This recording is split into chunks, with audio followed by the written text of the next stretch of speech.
What is happening in America is perhaps in Texas or the rural South, where football defines manhood, the numbers are fine.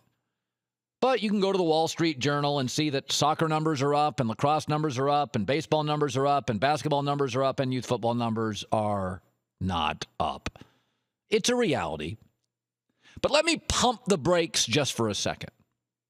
Yes, football is eroding at the youth level. People say it's not safe. They've also been saying that about fast food and soft drinks for 20 years. And 50 million people today in America will eat fast food. And 50 million people tomorrow will too. And fast food sales in 2014 were $191 billion. billion. They're still powerful and consumed, and at times they're not good for you, like football. The NFL could lose 50% of its ratings and still be the most watched pro sports league in America. When you're a big, powerful business with a huge lead and you're showing signs of erosion, ESPN's a great example. 30-year head start, cord cutting, bad press, sexual harassment stuff in the news yesterday. Well, the key is for powerful businesses with huge leads that are showing signs of erosion. A, don't deny the numbers. Don't argue about it, Jethro. I need to put a skirt on. No, there's real data proving it can be unsafe. Don't deny cord cutting. Don't deny the problems of trans fat. Don't deny sugar on teeth data. And don't deny football's violent and needs to be improved. And number two, fight back with smart, safe, evolving technology and changes. Here's the good news. The NFL's great at that. They've always been really, really good at that. Baseball's not always been great at evolving. They're getting better at it. Younger commissioner, Rob Manfred, more engaged, I think. A lot of analytics and moneyball people in baseball, real thinking types. I like that.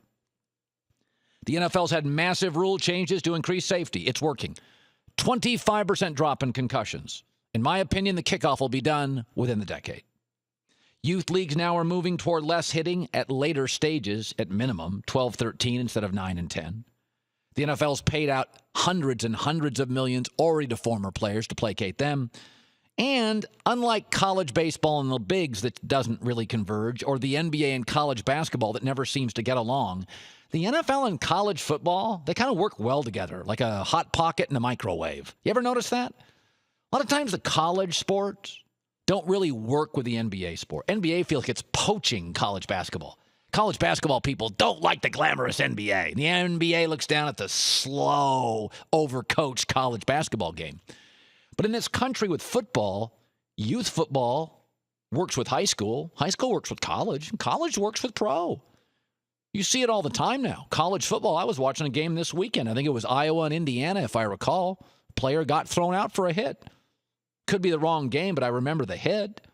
You see it in college, and you see it in the pros. The media hyperventilates on every story because that attracts clicks and consumers. But the NFL, like fast food and sodas, will survive. The key will be, like every big business with a massive lead, be proactive, not reactive. Look at the data constantly. Don't deny the problems. Lean toward technology and listen to the right people. Football will absolutely look differently 10 years from now than it does today. But guess what? It looks different today than 10 years ago. And we've never watched it more, and it's never thrived at a higher level.